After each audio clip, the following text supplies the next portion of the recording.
ওই টাকাটা আমাদের যথাযথভাবে ডক্টর ইউনূস এবং কি তার যে সাঙ্গপাঙ্গরা এটাই ব্যবহার করে নাই। এই যে দুর্নীতিটা, যে অবমূল্যায়নটা যেটা হয়েছে, সেটার জন্য ডক্টর ইউনূসই দায়ী। 12 এপ্রিল আমরা দুর্নীতি দমন কমিশন অর্থাৎ দুদকে আমরা একটা লিখিত অভিযোগ দিয়েছি।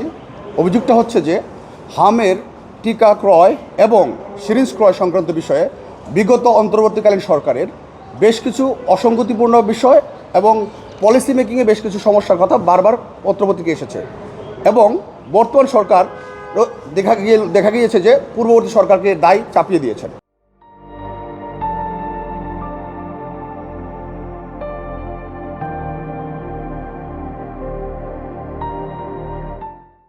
এবং আমরা দেখেছি যে হামের টিকার অভাবে বাংলাদেশে এই মুহূর্তে প্রায় আজকের রিপোর্ট অনুযায়ী 179 জন শিশু মারা গিয়েছেন এবং হাজার হাজার শিশু বিভিন্ন হসপিটালে ভর্তি আছেন। তো এই যে irreparable loss that can not be recovered by any way, এই ইররিপারেবল লসটা কোনোভাবেই কভার করা সম্ভব নয়। সো বাংলাদেশের একটা অন্তর্বর্তীকালীন সরকারের কোনো একটা ভুল অথবা কোনো একটা দুর্নীতির কারণে অথবা কোনো একটা অর্থ আত্মসাৎ বা অন্য কোনো লুপাটের কোনো ইস্যু থাকলে পরে সেটার জন্য আজকে এতগুলো শিশু মৃত্যু এবং হাজার হাজার শিশুর জীবন ঝুঁকিতে। সো এই লস কভার করার কোনো সুযোগ নেই। আমাদের কথা হচ্ছে যে আমরা বিভিন্ন পত্রপত্রিকায় দেখেছি যে দুদক ইতিমধ্যেই বিভিন্ন পত্রপত্রিকায় এসেছে যে অন্তর্বর্তীকালীন সরকারের হামের টিকা ক্রয়ের সময় নতুন পলিসি করেছিলেন এবং সেই কী পলিসি করেছিলেন সেটা আমরা অজানা।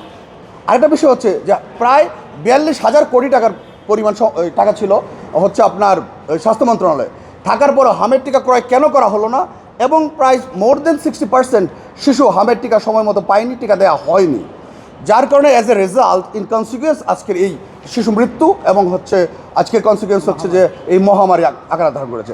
আমরা জানি যে হাম হচ্ছে একটি মহামারী প্রতিরোধমূলক ব্যবস্থা, রাইট, যেটা টিকা ইপিআইয়ের মাধ্যমে যে টিকাটা দেওয়া হয় সেই টিকার মাধ্যমে আসলে মূলত শিশুদের শরীরে যে ইমিউন সিস্টেম তৈরি হয় সেটার মাধ্যমে তারা সুস্থ থাকে।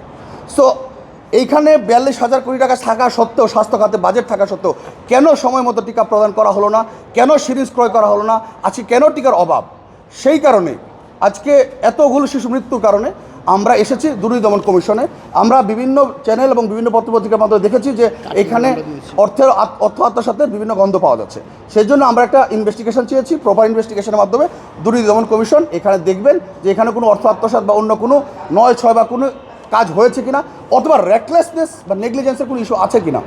সেই ক্ষেত্রে যদি আমরা এই করাপশনের বিরুদ্ধে না দাঁড়াই, দেখা যাবে যে বর্তমান সরকারের পাশাপাশি বর্তমান সরকার বা পরবর্তী যে সরকার আসবেন, প্রত্যেকটা সরকার যদি এই ধরনের কোনো নেগলিজেন্স বা রেকলেস বা কোনো ধরনের করাপশন করেন, সেটার জন্য আমাদের দেশের রাষ্ট্রীয় জনগণ, প্রজাতন্ত্রের জনগণ এবং শিশু মৃত্যু হবে।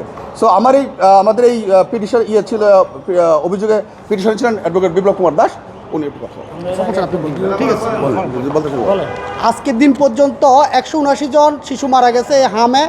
তো সেটা হচ্ছে 42,000 কোটি টাকা আমাদের বাজেটে থাকা সত্ত্বেও ওই টাকাটা আমাদের যথাযথভাবে ডক্টর ইউনূস এবং কি তার যে সাঙ্গপাঙ্গরা এটাই ব্যবহার করে নাই। তো আজকের দিন পর্যন্ত যে অবস্থাটা দাঁড়াইছে সেটা হচ্ছে যে মহামারী আকারে কোন জায়গায় দাঁড়ায় সেটা আমরা এখনও পর্যন্ত বুঝতে পারতেছি না।